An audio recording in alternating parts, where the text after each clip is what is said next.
Ce message s'adresse aux conductrices et conducteurs du réseau Bresgo des lignes 20 et 21 en Finistère. Alors, je vais te lire le courrier qu'on a reçu d'une cliente. Je te lis ça de suite là, par la suite.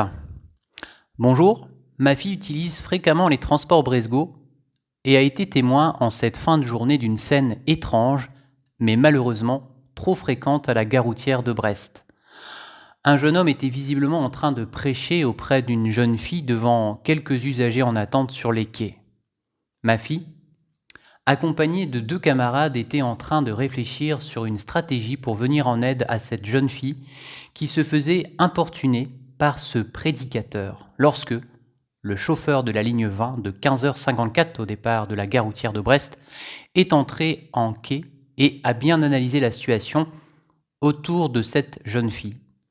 Il est intervenu auprès de cette jeune fille en faisant semblant de la connaître et en étant familier à son égard.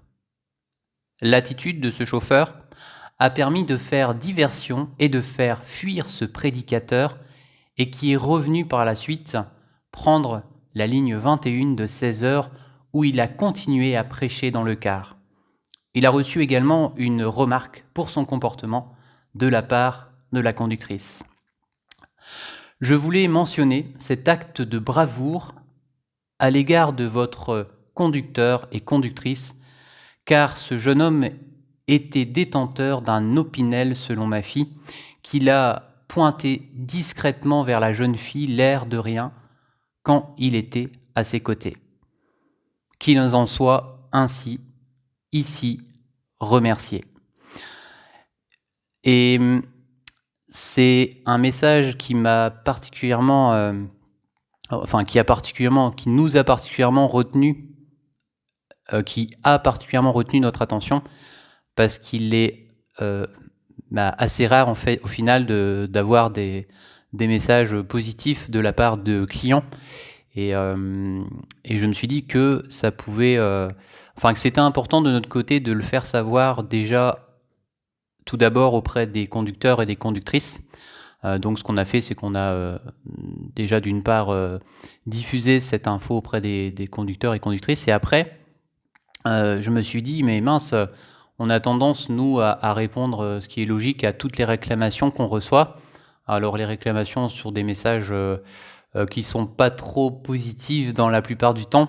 Et par contre, je me rends compte que là, on n'a pas répondu à la cliente. Et c'est pour ça que quand j'ai ouvert mon PC ce matin, je me suis dit, la première chose à faire, c'est vraiment de répondre à cette cliente. C'est pour moi la moindre des choses et surtout de mettre en avant, de mettre en valeur le fait de recevoir ce genre de message. Alors je te lis ici la réponse que j'ai formulée à cette cliente. Bonjour Madame Untel, nous tenons à vous remercier de nous avoir transmis ce message de bienveillance. Ce courrier nous fait beaucoup de bien. Nous l'avons relayé à nos équipes conductrices, conducteurs, avec tous nos remerciements, bien à vous, Benjamin, machin. Voilà, donc je pense que ce podcast mérite aussi tout simplement de remercier tous les conductrices et les conducteurs qui œuvrent quotidiennement à assurer les services de transport pour à la fois les usagers scolaires qui sont nombreux, c'est la plupart de nos clients, ce sont des collégiens, lycéens qui rejoignent, en tout cas pour ce cas-là, Brest, et aussi bien évidemment les usagers domicile-travail qui prennent le car, les différentes lignes qui sont d'ailleurs assez fréquentées, les lignes 20 et 21, notamment en cette période où le prix des carburants est assez élevé, donc on observe aussi plus d'usagers domicile-travail. Et ce genre de message, en tout cas, nous fait beaucoup de bien et c'est important de le souligner parce que c'est assez rare d'en recevoir. Alors quand on en reçoit, on est forcément très content d'apprendre ce genre d'action. Et bien évidemment, un grand merci à tous les conducteurs qui assurent de façon générale les services de transport, que ce soit régulier et aussi bien évidemment ceux qui assurent des services de tourisme. Maintenant, je m'en occupe plus trop. Avant, je m'occupais aussi de la partie tourisme à une époque. Et j'étais toujours très content de recevoir les avis positifs de retour de voyage des clients qui mettaient en avant toutes les actions menées par les conducteurs qui ont permis aux clients en tout cas de réaliser un voyage qui, qui restera dans les mémoires en souvenir. Alors moi je me souviens, c'est juste pour rebondir sur un autre sujet ici qui concerne le tourisme, des très bons souvenirs que j'avais eu, en tout cas je me rappelle sur 2 séjours. Le premier en particulier c'était je crois que c'était quand j'étais en classe de 3e, juste l'été suivant, j'étais parti en Allemagne avec Patrick.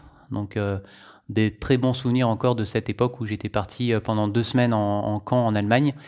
Et un autre voyage un peu plus court, c'était sur 1 semaine quand j'étais parti à Londres avec un conducteur d'Écart des Abers toujours, qui s'appelait Dominique et avec qui on était parti avec à l'époque le double étage Scania sur Londres. Voilà, c'était un très bon voyage aussi. Et puis voilà, je pense que c'est important de mettre aussi en avant, en valeur les actions des conducteurs et notamment pour le cas de cette personne, de cette jeune fille. On va s'arrêter là pour ce podcast avec ce message positif et puis on se retrouve très vite, soit pour un nouveau podcast ou soit pour une nouvelle vidéo. Allez, Kenavo!